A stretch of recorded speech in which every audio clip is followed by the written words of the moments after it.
Welcome back. ये हमारा आज नाइन है जो हमारा ट्रैवलिंग का।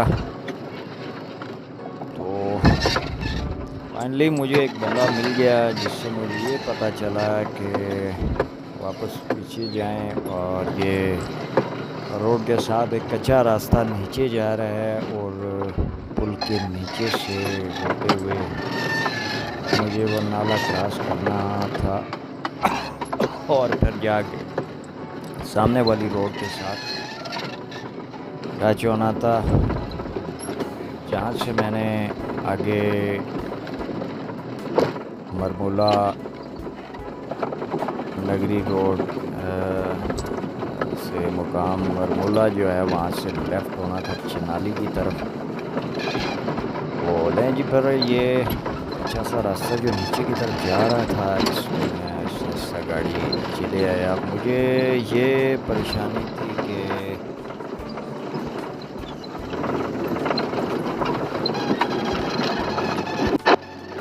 अब मुझे ये फ़िक्र थी कि पानी के नाले से क्रॉस कैसे करूँगा गाड़ी, लेकिन सामने पानी पे छोटी सी एक पुली बंधी हुई थी जिससे मेरी चलो ये टेंशन परेशानी तो दूर हुई कि आराम से गाड़ी पार कर जाएंगे। अक्सर ऐसे नदी नालों पे गुज़रते हुए मुझे बड़ी फ़ाइट करनी पड़ती थी पानी के साथ गाड़ी को क्रॉसिंग करते हुए। कभी गाड़ी फंस जाती, ऐसे ही जगहों पे कोई बंदा कोई खुदा की मखलूक काम में नज़र आते हैं जो चलो हेल्प करे, धक्का लगा दें तो बंदा वो क्रॉसिंग कर जाए। लेकिन शुक्र है कि मैं इस परेशानी को जो अक्सर फेस करता हूँ तो ये होता रहा है कि कहीं ऐसे मकामात से पानी से नाले से पार गुजारते हुए गाड़ी, बारिश भी बहुत ज़ोर की होती थी, पानी भी काफ़ी होता था, गाड़ी फंस जाती थी। लेकिन फिर अल्लाह का शुक्र है कि कोई ना कोई कहीं ना कहीं से कोई पता दो चार आ ही जाते। ऐसे मेरे साथ कभी वाक़यात हुए हैं काफ़ी। फाइनली मैं यहाँ से की तरफ ये जो दरमियान में पुल इस रोड को जोड़ रहा था, क्योंकि ये पुल हमेशा टूट जाता था। ये बड़ा पक्का करके बनाया था, ये बड़े अरसे बाद ये डैमेज हुए, ब्लॉक हुए। तो बचपन में अक्सर सुनते होते थे कि यार ये पुल ऐसे पानी आया और रह गया, बड़ा मजबूत करके बनाया था। लेकिन बस इसका काम ऐसा हुआ है कुछ ऐसा ही चला है, 20 साल चला है, 25 साल चला। पार हो गए एक दफ़ा फिर मैं रोड पे अपने सफ़र की तरफ रवां दवा। सामने रोशनी पड़ने की वजह से बाज़ जगहों पे वीडियो पे वो क्लियरिटी नहीं आ रही थी, लेकिन मैं इन रास्तों वीडियो को रोकना नहीं चाहता था। इन रास्तों से बड़ी पुरानी यादें जुड़ी हैं बचपन की। वाइड स्क्रीन के साथ बस कैमरा मोबाइल का लगा के मुसलसल ड्राइव में मसरूफ़ था, क्योंकि एक हाथ में पकड़ के अगर बाइट से मैं बनाता थोड़ी और ज़्यादा क्लियर बनती, लेकिन उस पर काम रिस्की था क्योंकि ऐसे पहाड़ी इलाकों में दोनों हाथ बिजी होते हैं। एक स्टीयरिंग व्हील पे होता है, दूसरा गियर पे, क्योंकि बार बार गियर चेंज करना पड़ता है। समटाइम ये होता है कि दोनों हाथ स्टीयरिंग व्हील पे ही रखने पड़ते हैं, मजबूती से पकड़ना पड़ता है। काफ़ी ज़रा सी लापरवाही गाड़ी अगर स्पीड में है तो किसी मोड़ से नीचे हो जाएगी, या खुदा ना खास्ता क्योंकि आगे से आने वाली गाड़ी जो है वो ज़्यादातर ओवर स्पीड ही होती है। मैं तो चढ़ाई में जा रहा था लेकिन वो नीचे की तरफ आ रही होती हैं, तो समटाइम अगर बंदा बचाव ना करे तो यहाँ पे आने वाली गाड़ी की ब्रेक्स भी काम नहीं करती हैं, इसलिए खुद को बचाना पड़ता है। तो बड़ी मुहतात तरीके से ड्राइविंग करनी पड़ती है। ये जब पटन पीरा मैं अपने रिलेटिव्स को छोड़ के वापस निकला था तो सामने वाली जो पहाड़ी नज़र आ रही थी, ये वो पहाड़ी ऐसे ऊपर की तरफ जा रहा हूँ।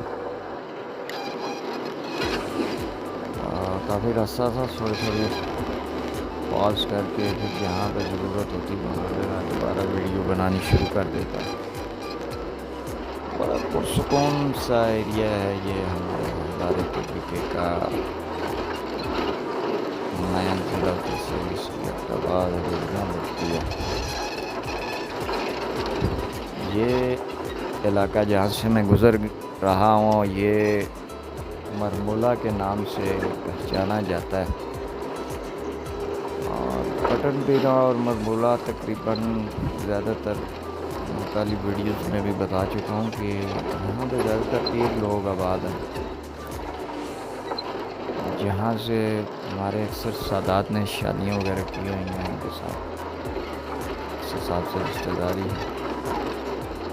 आगे कुछ गाड़ियाँ खड़ी थी क्योंकि यहाँ पे बड़ी दूर दूर तक शॉप्स वगैरह नहीं होती। अभी जो मैं ले आया था कि गाड़ी खड़ी थी किसी की गाड़ी और मैं ये क्या कहते चक्कर में खड़ा है, कुछ भी मेरे एक गाड़ी थी। ये रोड नगरी टोटियाल रोड के नाम से पहचानी जाती है।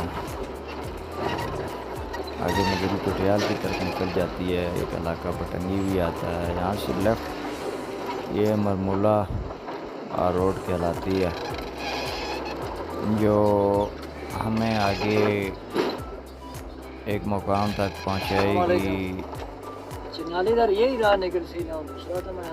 यहाँ से लोगों से मैंने इनकी मुकामी ज़ुबान में एक दफ़ा फिर कंफर्म किया क्योंकि मैं 4-5 साल बाद जा रहा था।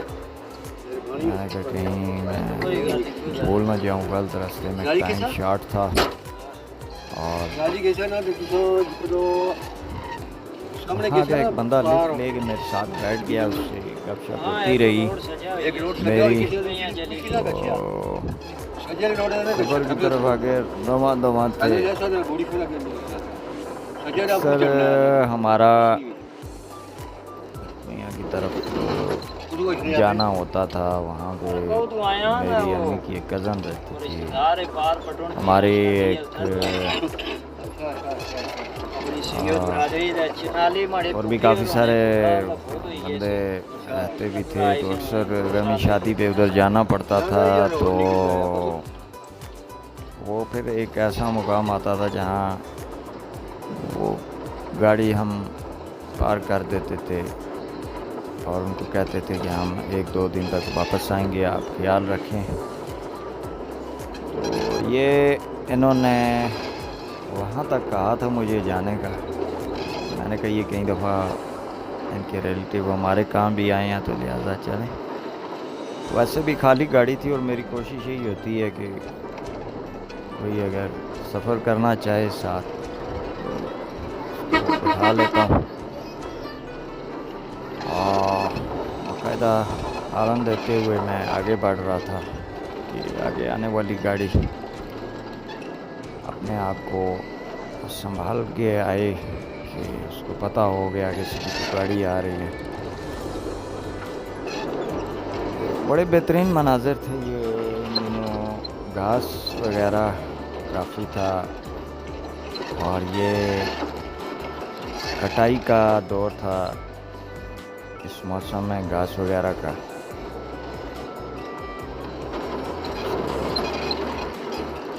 मुझे हाँ यही टेंशन थी कि मैं रात पड़ने से पहले कम से कम अपने जहाँ पे मेरी फूफो रहती हैं वहाँ तक पहुँच जाऊँ, रात वहाँ गुजारूँगा। वहाँ कज़न वगैरह मेरे भी हैं, उनसे मुलाकात करूँगा, गपशप करेंगे, काफ़ी रिश्तेदार हैं उधर। उसके बाद सुबह फिर मैं आगे वापसी पे मैंने इनको उठाना था। तो एक माइंड था कि मैं 1-2 बजे तक वहाँ से वापस निकल आऊँगा। तो उस हवाले से मेरी कोशिश थी कि जहाँ मैं रोड क्लियर साफ नज़र आती वहाँ पे फिर गाड़ी को भगाता था। तो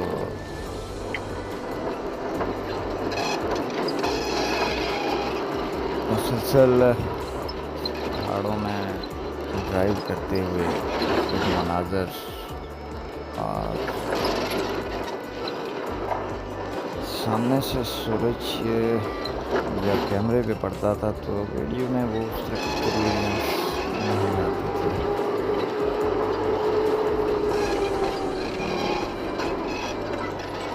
रास्ता काफ़ी लंबा था जो मैंने तय करना था। जब तक तो ये एक मुकामी आबादी का एक अफराद मेरे साथ था, उसके साथ गपशप होती रही है। फिर वगैरह तो नहीं है इनका कि जहाँ पे इन्होंने उतरना था वो जगह तकरीबन करीब आ गई थी।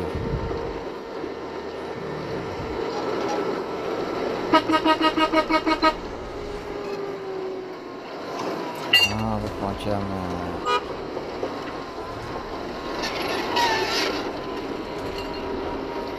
वो रास्ता तकरीबन सारा ही वीरान था।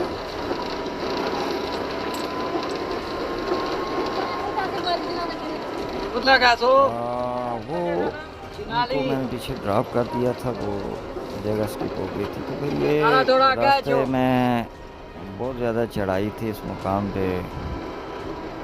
कोई बुज़ुर्ग खातून जा रही थी, बेचारी पैदल चल चल के बहुत हाँफ रही थी। पहले तो मैंने यहाँ पे ब्रेक लगाना मुनासिब नहीं समझा। मैंने कहा अगर इनको बैठाऊँगा तो फिर क्या पता गाड़ी आगे चढ़ाई ज़्यादा है, चढ़ने में थोड़ी दिक्कत हो। लिहाजा फिर मैंने उनको कहा कि आ जाएँ, बैठ जाएँ आप, क्योंकि उन्होंने एक बच्चा भी उठाया हुआ था। तो बाद में बंदे इनके साथ 2-3 लड़के और लेडीज़ कुछ और भी आ गई थी, लेकिन मैंने उनसे माजरत चाहिए कि ये इतनी चढ़ाई पे ये गाड़ी नहीं चढ़ेगी। आप जो ये बूढ़ी खातून थी उनको मैंने कहा बैठ जाएं बेशक, लेकिन आगे का रास्ता ठीक हुआ तो मैं ब्रेक लगा लूँगा, आप लोग आ जाएं। और जहाँ तक आपने जाना है, क्योंकि गाड़ी खाली थी और कोई गाड़ी का यहाँ पे ऐसा सिस्टम भी नहीं था कि और गाड़ी पीछे से पब्लिक सर्विस मिल जाती जहाँ से ये अपने मुकाम तक पहुँच जाते। तो खैर आगे देखा मैंने रास्ता थोड़ा ठीक था, फिर वहाँ इंतज़ार किया उनके बाकी भी जो भी बैठ सकते थे। तो 5-6 बंदे बैठ गए तो आगे की तरफ निकल पड़े। कुछ इलाके की मालूमात वगैरह इनसे भी ली। इन्होंने पूछा कि पहाड़ी इलाकों में गांव में लोग बड़े मेहमान नवाज होते हैं, वो आपसे पूछते हैं कहाँ जा रहे हैं आप। उनको मैंने बताया है कि मैं इस तरह एक शादी में आया हुआ था पटन पीरा, और अब आगे मैं चनाली के मुकाम की तरफ जा रहा हूँ जहाँ पे मेरी फूफो रहती हैं। तो बच्चे उनके बहुत ज़्यादा पहले रो रहे थे, लेकिन शुक्र है कि वो फिर चुप हो गए। तो पुराने ज़माने की बात मेरे साथ बता रहा था कि ये इस टोटल रास्ता जो है ये कच्चा होता था, और यहाँ से अक्सर मैं पैदल सफ़र करके अपनी फूफो के घर तक जाता होता था। तो काफ़ी पुरानी बातचीत हुई और उनसे मैंने पूछा है कि ये फ़लाने फ़लाने मुकाम पर ये फ़लानी फ़लानी जगह होती थी, ये फ़लानी जगह पे चश्मा होता था, ये फ़लानी जगह पे ये चीज़। तो वो फिर वो कंफर्म करते गए और मुझे बताते रहे कि जी हाँ जी, वाक़ई ये जो मुकाम आप बात कर रहे हैं ये फ़लानी जगह पे होता था, ये फ़लानी जगह पे होता था। तो इस तरह थोड़ा सफ़र पता नहीं चला कब सारा सफ़र इसका गुज़र गया उनके साथ। और कोशिश यही थी कि जल्द अज़ जल्द मैं इस वीरान रोड को शाम होने से पहले ये अपना सफ़र मुकम्मल कर लूँ। जहाँ तक मैंने पहुँचना था अपनी फूफो के घर, तो